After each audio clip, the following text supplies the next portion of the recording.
Does artificial intelligence actually play a key role in helping ranches be more profitable and pass their business down to the next generation? Let's find out. Hey, I'm Shaye Wanner, and you are listening to the Casual Cattle Conversations podcast. Today, we are visiting with Haley Potter from the Ambrook team, and she is going to be talking about what responsible AI use can look like. On the broader picture, we're going to talk about different ways that she and other ranchers are applying AI on their own operations and ways that keep the human first and keep the human in control.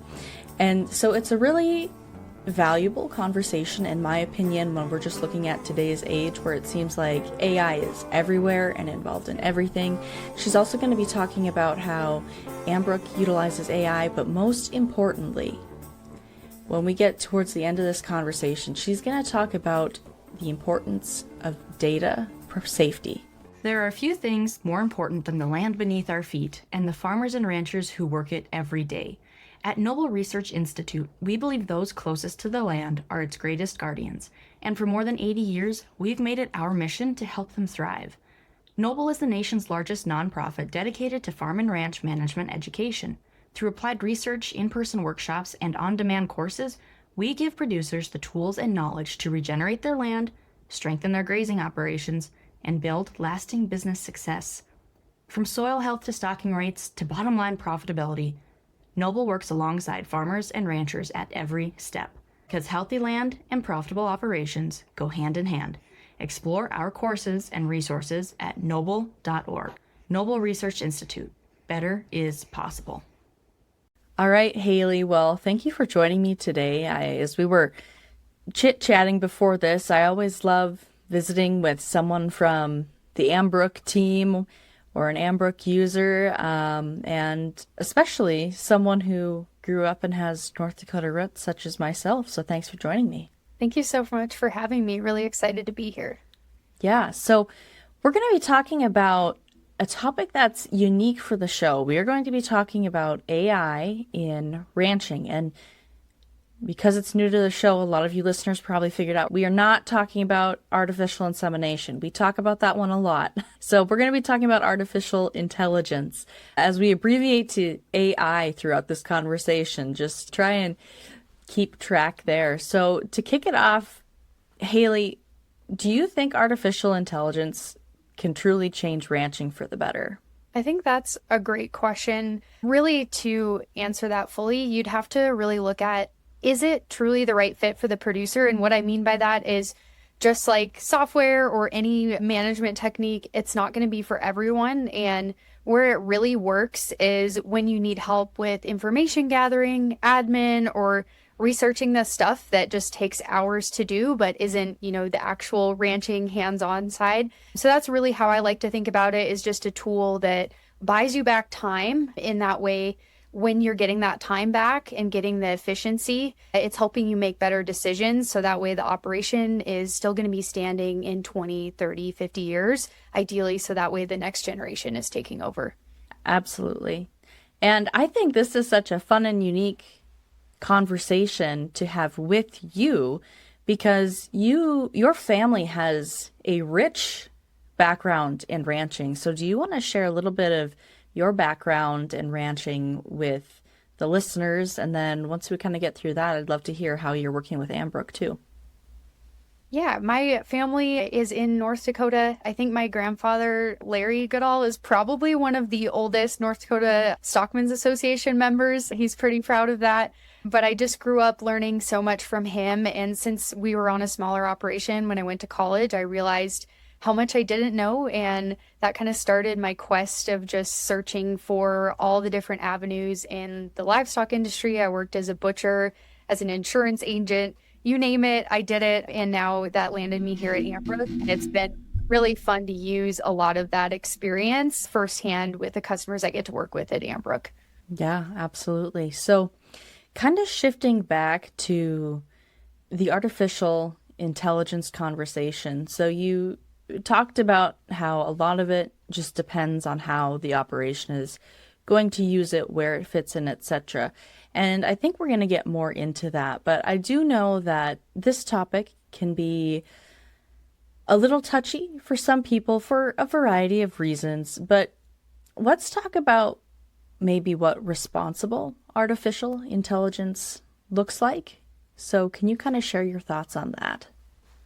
Yeah, when we're thinking about how AI can be responsible, I'm sure a lot of people are thinking, what does that even mean? And when we're kind of diving into that topic, really what AI should do is support human thinking and be transparent about how technology works. So it should be used intentionally for tasks where, like I mentioned before, it's saving you meaningful time, but people remain responsible for the final decisions, especially if you are using, resources like Claude or ChatGPT. They are designed to give you outputs towards what you're trying to answer. And so sometimes they can be inaccurate or kind of transpose information. So it's just really important that when you are using AI, you still as the human are making the complete decisions with the output it gives you, and you're fact checking them as well. It's a great resource, but ultimately to use it responsibly, like I mentioned, we have to make sure that we have a clear question that we're trying to answer with it. And ultimately we are still making those final decisions from the outputs that it gives us. Absolutely. And, like you said, there can be errors.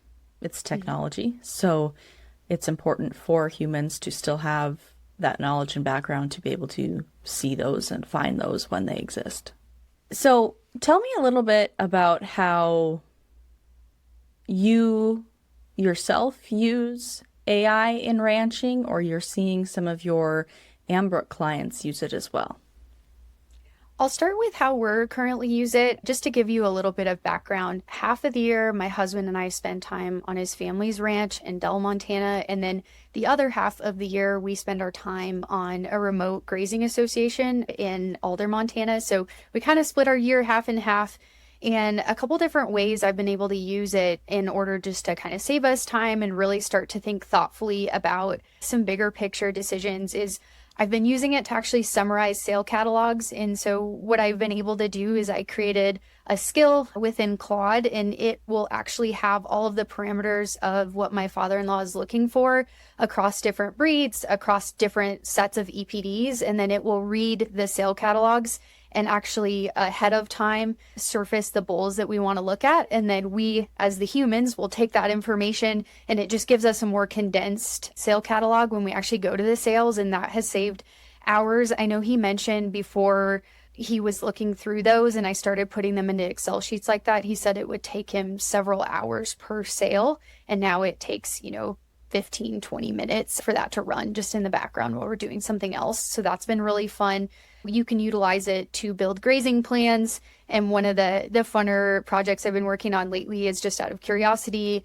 I kind of plugged in our balance sheet, our profit and loss for my husband and I's personal side of things. We buy and sell ranch horses, and previously we've owned some feeder calves and yearlings. We were just kind of trying to figure out what would it look like for us to expand? What would we be able to do realistically? And that was really fun because I was able to draw a lot of different resources as far as interest rates, land prices, cost of cattle, what it would look like on average to feed them, what we could afford. And so that's been kind of a really fun way that I've been using it just to kind of help me gather more information quickly. And then I think some fun ways that I've been seeing our customers use it.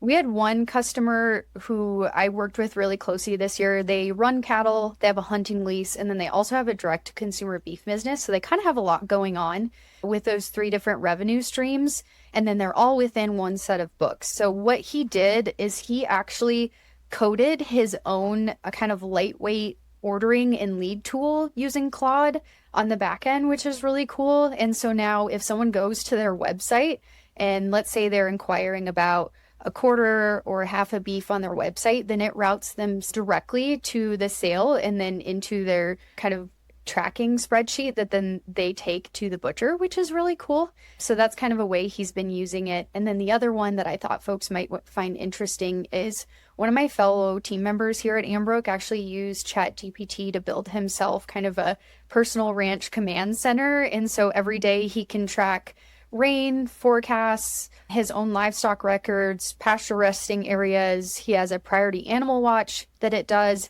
And then he also has a segment in there to kind of have live updates on the screwworm outbreak, which I found really interesting. Absolutely.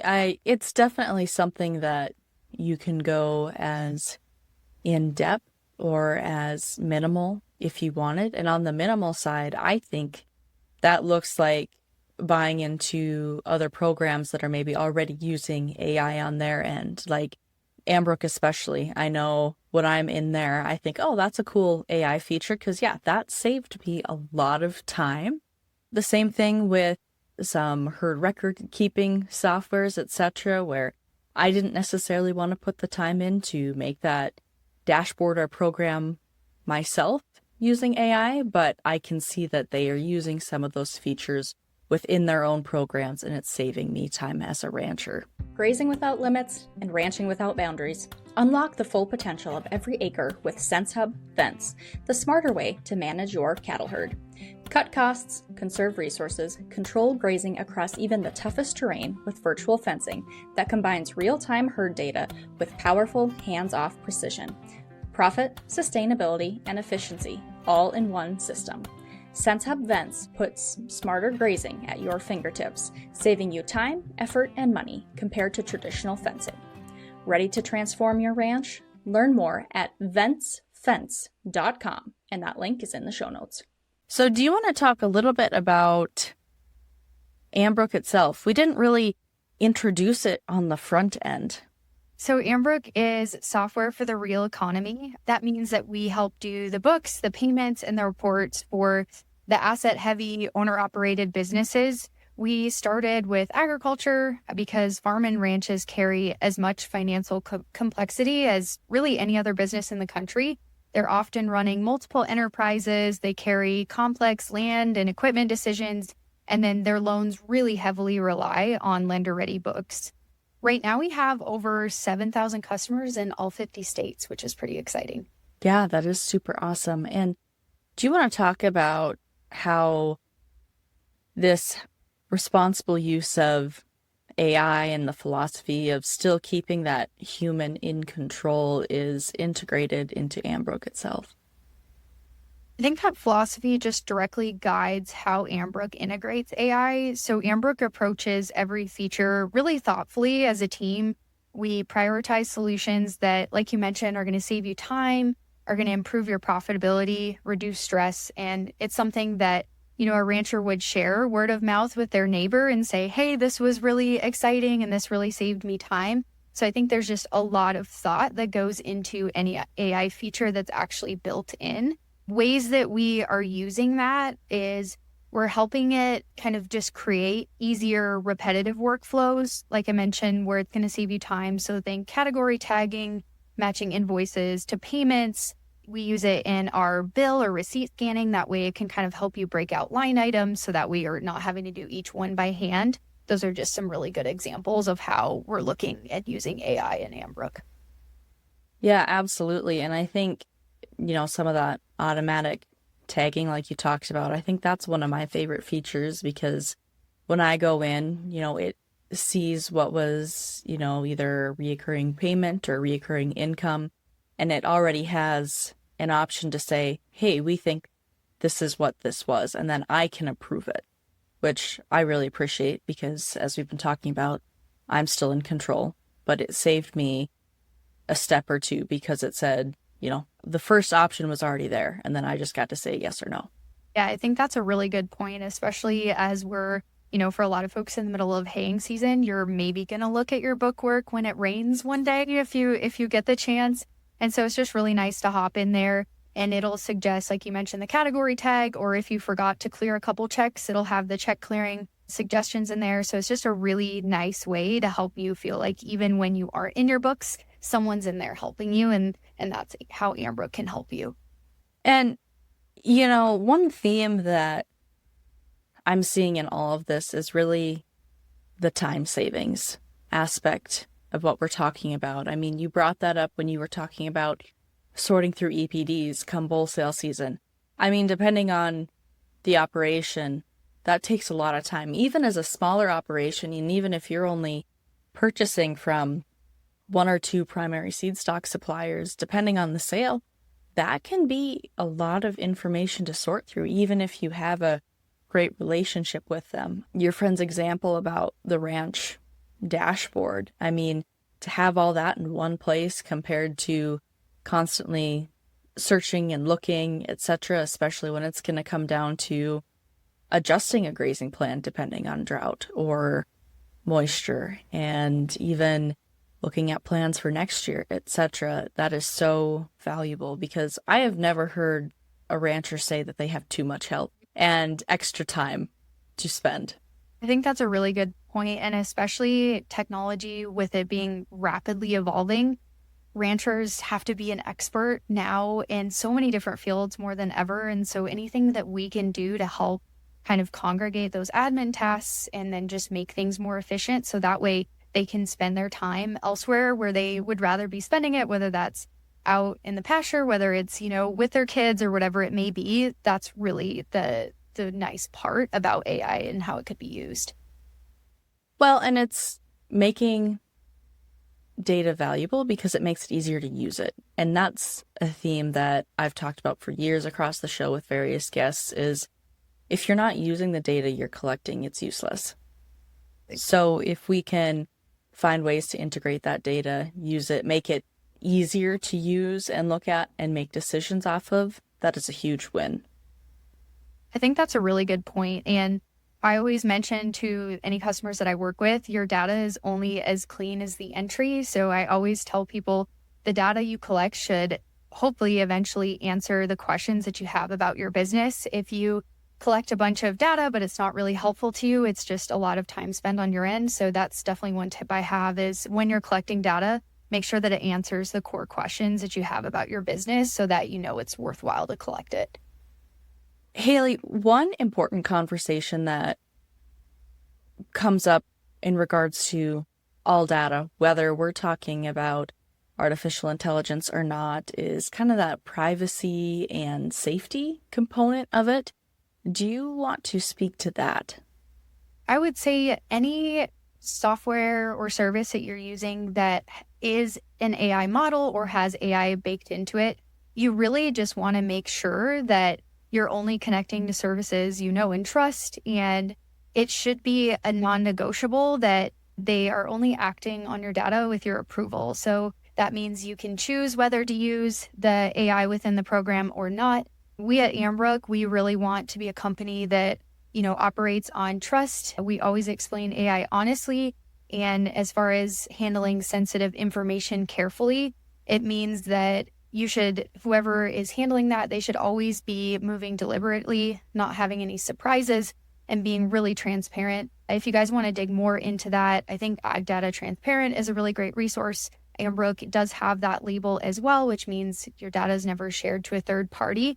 But I think across the board, that transparency is really important because, like I mentioned, your data is important. So knowing where it goes is a really good talking point when you're visiting or amongst yourselves, as far as, do we want to try this new product? Or if you're talking with a representative of a company that uses AI, I think those are some really good points to think about. Absolutely. Well, Haley, if listeners remember one thing from this conversation today, what do you want that to be? I would say the one thing that they should really think about when it comes to our conversation here is that AI really needs to serve a need that you already have and not the other way around. I'm not here trying to tell anyone they have to use it or use it in a specific way. It needs to meet a need that you have and meet you where you're at.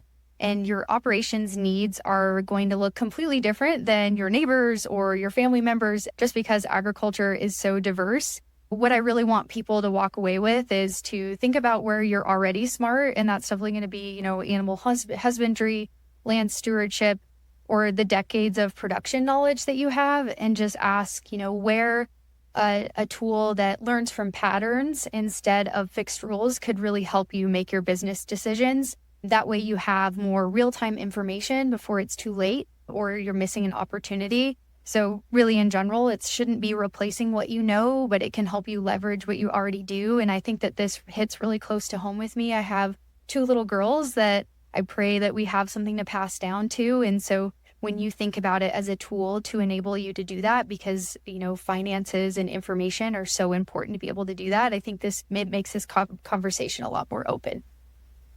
Absolutely.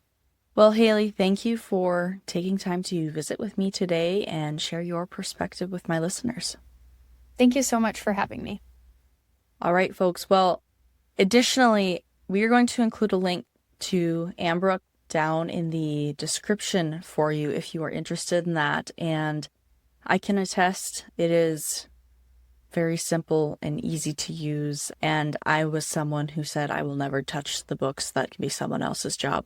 So I can attest to that. So there will be a link to that down in the description. And remember, the best way to support this podcast and all your other favorite podcasts is to leave a rating or review, and better yet, share it with a friend who's going to find this conversation valuable. Podcasts still grow best by word of mouth. And when you leave a rating or review on your listening app, it actually helps more ranchers find this content. So it's not just a win for me. I actually ask that you do that because it helps other listeners find the content that helps them. But with that, happy ranching, folks.